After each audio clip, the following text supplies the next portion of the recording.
ବିଛଣାରେ ଶୋଇକି ଏହି ଗୋଟିଏ ମନ୍ତ୍ରକୁ 3 ଥର ପଢ଼ି ଦିଅନ୍ତୁ। ଗ୍ୟାରେଣ୍ଟି ଦେଉଛି ସେ ନାରୀ ରାତି ଦିନ ଘରକୁ ଡାକିବ, ଯାହା ଚାହିଁବେ ତାହା କରିବ। ଯଦି ଆପଣ କେଉଁ ଝିଅ ବା ବିବାହିତା ନାରୀକୁ ପଟେଇବାକୁ ଚାହୁଁଛନ୍ତି କିନ୍ତୁ ଯେତେ ଚେଷ୍ଟା କଲେ ମଧ୍ୟ ତାକୁ ପଟେଇ ପାରୁନାହାନ୍ତି, ତାକୁ ନିଜର ମନ କଥା କହିପାରୁନାହାନ୍ତି, ଆଉ ଆପଣ ଚାହୁଁଛନ୍ତି କି ସେ ଝିଅ ବା ବିବାହିତା ନାରୀ ନିଜେ ଆସି ଆପଣଙ୍କୁ ଭଲ ପାଉଛି ବୋଲି କହୁ, ତେବେ ଆଜିର ଏହି ଭିଡ଼ିଓଟି ଆପଣଙ୍କର କାମରେ ଆସିବ। କାରଣ ଆଜିର ଏହି ଭିଡ଼ିଓଟିରେ ମୁଁ ଆପଣଙ୍କୁ ଶିଖେଇବି ଦୁନିଆର ସବୁଠାରୁ ଶକ୍ତିଶାଳୀ ନାରୀ ମୋହିନୀ ବଶୀକରଣ ମନ୍ତ୍ର। ଏହି ମନ୍ତ୍ରକୁ ଯଦି ଆପଣ ରାତିରେ ଶୋଇବା ପୂର୍ବରୁ ନିଜ ବିଛଣାରେ ଶୋଇକି ମାତ୍ର 3 ଥର ପଢ଼ିଦେବେ, ଗ୍ୟାରେଣ୍ଟି ଦେଉଛି ସେ ଝିଅ ହେଉ ବା ବିବାହିତା ନାରୀ ଆପଣଙ୍କ ପାଖକୁ ଆସିବା ପାଇଁ ବାଧ୍ୟ ହେବ। ନିଜେ ଆପଣଙ୍କୁ ଫୋନ୍ କରିବ, ଘରକୁ ଡାକିବ, ଯାହା ଚାହିଁବେ ତାହା କରିବ।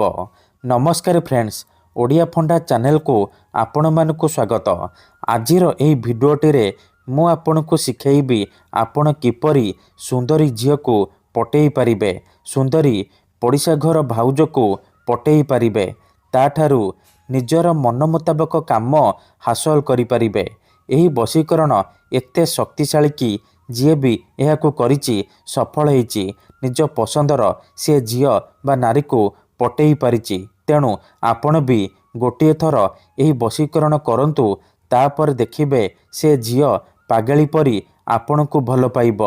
ଯେଉଁ ବିବାହିତା ନାରୀକୁ ଆପଣ ଦିନରାତି ଭାବୁଛନ୍ତି, ସିଏ ନିଜେ ଆପଣଙ୍କୁ ଫୋନ୍ କରିବ, ରୁମ୍କୁ ଡାକିବ, ଯାହା ଚାହିଁବେ ତାହା କରିବ, କୌଣସି ପ୍ରକାର ବାଧା ଦେବ ନାହିଁ। ଏହି ବଶୀକରଣ ସାହାଯ୍ୟରେ ଆପଣ ଶାଶୁ, ନଣନ୍ଦ, ଦିଅର, ଭାଉଜ କାହାକୁ ବି ପଟେଇ ପାରିବେ, ନିଜ ବଶରେ କରିପାରିବେ, ତାଠାରୁ ନିଜର ମନ ମୁତାବକ କାମ ହାସଲ କରିପାରିବେ। ଏଥିପାଇଁ ଆପଣଙ୍କୁ କୌଣସି ପ୍ରକାର ମନ୍ତ୍ରତନ୍ତ୍ର କରିବାକୁ ପଡ଼ିବନି କିମ୍ବା କିଛି ବି ପଇସା ଖର୍ଚ୍ଚ କରିବାକୁ ପଡ଼ିବନି। ଆପଣ ଯେତେବେଳେ ରାତିରେ ଶୋଇବା ପାଇଁ ଯିବେ, ନିଜ ବିଛଣାରେ ଶୋଇକି ଏହି ମନ୍ତ୍ରକୁ 3 ଥର ପଢ଼ିଦେବେ, ତାପରେ ଦେଖିବେ ଚମତ୍କାର। ଏପଟେ ଆପଣ ମନ୍ତ୍ରକୁ ପଢ଼ିବା ମାତ୍ରେ ସେ ଝିଅ ହେଉ ବା ବିବାହିତା ନାରୀ ଆପଣଙ୍କ ଆଡ଼କୁ ଆକର୍ଷିତ ହେବାକୁ ଲାଗିବ। ଯେପର୍ଯ୍ୟନ୍ତ ଆପଣଙ୍କ ପାଖକୁ ଆସିନି, ଆପଣଙ୍କ ସହିତ ସମ୍ପର୍କ ରଖିନି, ସେ ଖାଲି ଛଟପଟ ହେବ।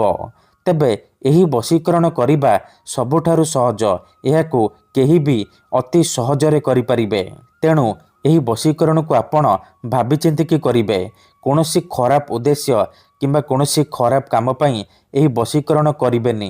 ଯଦି ଆପଣ ସତରେ ସେ ଝିଅ ବା ନାରୀକୁ ପଟେଇବାକୁ ଚାହୁଁଛନ୍ତି, ତାକୁ ବିବାହ କରିବାକୁ ଚାହୁଁଛନ୍ତି, ତେବେ ହିଁ ଆପଣ ଏହି ବଶୀକରଣକୁ କରିବେ। ଅନ୍ୟଥା ମନରେ କୌଣସି ଖରାପ ଉଦ୍ଦେଶ୍ୟ କିମ୍ବା କୌଣସି ଖରାପ କାମ ପାଇଁ ଆପଣ ଏହି ବଶୀକରଣ କରିବେନି। ଠିକ୍ ଅଛି? କାହିଁକି ନା ମାତ୍ର ଥରେ, ଆଜ୍ଞା ହଁ, ମାତ୍ର ଥରେ ଯେଉଁ ଝିଅ ବା ନାରୀ ଉପରେ ଆପଣ ଏହି ବଶୀକରଣ କରିଦେବେ, ଏହି ମନ୍ତ୍ରକୁ ପାଠ କରିଦେବେ, ପଢ଼ିଦେବେ, ସିଏ ସେହି ସମୟଠାରୁ ଆପଣଙ୍କ ଆଡ଼କୁ ଆକର୍ଷିତ ହେବାକୁ ଲାଗିବ, ଆପଣଙ୍କୁ ଭଲ ପାଇବାକୁ ଲାଗିବ। ଆପଣଙ୍କ ପ୍ରେମରେ ଏମିତି ଦିବାନୀ ହେଇଯିବ କି ଆପଣଙ୍କୁ ନ ଦେଖି ରହିପାରିବନି। ତେବେ ଏହି ବଶୀକରଣ ଆପଣ କିପରି କରିବେ, କେମିତି କରିବେ, ମୁଁ ଆପଣଙ୍କୁ ଶିଖେଇବି। ସମ୍ପୂର୍ଣ୍ଣ ପ୍ରୟୋଗ ବିଧି ଠିକ୍ ଭାବରେ ଶିଖେଇବି। ଜାଣିବା ପାଇଁ ଭିଡ଼ିଓଟିକୁ ମୂଳରୁ ଶେଷ ପର୍ଯ୍ୟନ୍ତ ଧ୍ୟାନ ସହିତ ଦେଖନ୍ତୁ। ତେବେ ଯାଇକି ଆପଣ ସମ୍ପୂର୍ଣ୍ଣ ପ୍ରୟୋଗ ବିଧି ଜାଣିପାରିବେ। ଅଧାରୁ ଛାଡ଼ିକି ପଳେଇଲେ କିମ୍ବା କାଟି କାଟି ଦେଖିଲେ ଆପଣ କିଛି ବି ବୁଝିପାରିବେନି। ପରେ କମେଣ୍ଟ କରିବେ, ଗୁରୁଜୀ ଆପଣଙ୍କର ବଶୀକରଣ କାମ କରୁନି। ଦେଖନ୍ତୁ, ବଶୀକରଣ କରିବା ପୂର୍ବରୁ ପ୍ରଥମେ ବଶୀକରଣକୁ ଠିକ୍ ଭାବରେ ବୁଝନ୍ତୁ, ପ୍ରୟୋଗ ବିଧି ଠିକ୍ ଭାବରେ ଶିଖନ୍ତୁ, ତାପରେ ଆପଣ ବଶୀକରଣ କରିବା ପାଇଁ ଯିବେ। ମନ୍ତ୍ର, ତନ୍ତ୍ର, ଯନ୍ତ୍ର, ବଶୀକରଣ ଇଏ ଏମିତି ସେମିତି କାମ କରେନି। ମନରେ ସମ୍ପୂର୍ଣ୍ଣ ବିଶ୍ୱାସ, ନିଷ୍ଠା ଆଉ ଏକାଗ୍ରତାର ସହିତ ଆପଣଙ୍କୁ ଏହି ବଶୀକରଣ କରିବାକୁ ପଡ଼ିବ। ତେବେ ଯାଇ ମୁଁ ଆପଣଙ୍କୁ ଗ୍ୟାରେଣ୍ଟି ଦେଉଛି ଆପଣ ଯାହାକୁ ଚାହିଁବେ ତାକୁ ପଟେଇ ପାରିବେ। ତେବେ ଚାଲନ୍ତୁ ଜାଣିବା ଏହି ବଶୀକରଣ ଆପଣ କିପରି କରିବେ। ତା ପୂର୍ବରୁ ଯଦି ଆପଣ ଆମ ଚ୍ୟାନେଲକୁ ପ୍ରଥମ ଥର ଆସିଛନ୍ତି ତେବେ ଦୟାକରି ଚ୍ୟାନେଲକୁ ସବସ୍କ୍ରାଇବ୍ କରି ପାଖରେ ଥିବା ବେଲ୍ ଆଇକନ୍କୁ ମଧ୍ୟ ଦବାଇ ଦିଅନ୍ତୁ, ଯାହାଦ୍ୱାରା ଆମେ ଯେଉଁ ବି ଭିଡ଼ିଓ ଅପଲୋଡ଼ କରିବୁ ସର୍ବପ୍ରଥମେ ଆପଣ ଦେଖିପାରିବେ। ଏହି ବଶୀକରଣକୁ ଆପଣ କେଉଁ ବି ବାରରେ କରିପାରିବେ, କିନ୍ତୁ ଯେବେ ବି କରିବେ ରାତିରେ ଶୋଇବା ପୂର୍ବରୁ କରିବେ। ବିଧିଟି କରିବା ପୂର୍ବରୁ ଭଲ ଭାବରେ ହାତ ଗୋଡ଼ ଧୋଇକି ସଫା ବସ୍ତ୍ର ପିନ୍ଧିକି ଏହି ବଶୀକରଣ ଆରମ୍ଭ କରିବେ। ପ୍ରଥମେ ଆପଣ କ'ଣ କରିବେ, ଯେତେବେଳେ ରାତିରେ ଶୋଇବା ପାଇଁ ଯିବେ ନିଜ ବିଛଣା ଉପରେ ପୂର୍ବ ଦିଗକୁ ମୁଣ୍ଡ କରିକି ଶୋଇପଡ଼ିବେ।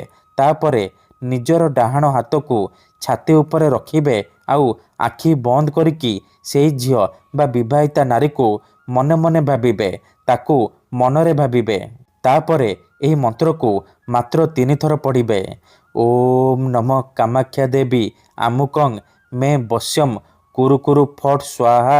ଆମୁକଂ ଜାଗାରେ ଆପଣ ସେ ଝିଅ ବା ସ୍ତ୍ରୀର ନାମ କହିବେ ଯାହାକୁ ଆପଣ ପଟେଇବାକୁ ଚାହୁଁଛନ୍ତି, ବଶରେ କରିବାକୁ ଚାହୁଁଛନ୍ତି। 3 ଥର ମନ୍ତ୍ର ପଢ଼ି ସାରିବା ପରେ ଛାତି ଉପରୁ ହାତକୁ କାଢ଼ିବେ ଆଉ ଛାତିରେ ଗୋଟିଏ ଥର ଫୁଙ୍କିଦେବେ।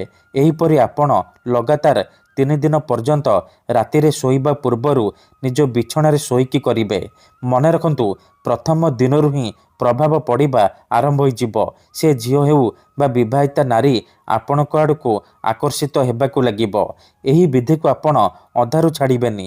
ଲଗାତାର 3 ଦିନ ପର୍ଯ୍ୟନ୍ତ ରାତିରେ ଶୋଇବା ପୂର୍ବରୁ ଏହିପରି କରିବେ। ତାପରେ ଦେଖିବେ କିପରି ସେ ଝିଅ ବା ବିବାହିତା ନାରୀ ଆପଣଙ୍କ ପ୍ରେମରେ ଦିବାନୀ ହୋଇଯିବ। ଯାହା ଚାହିଁବେ ତାହା କରିବ। ଧନ୍ୟବାଦ।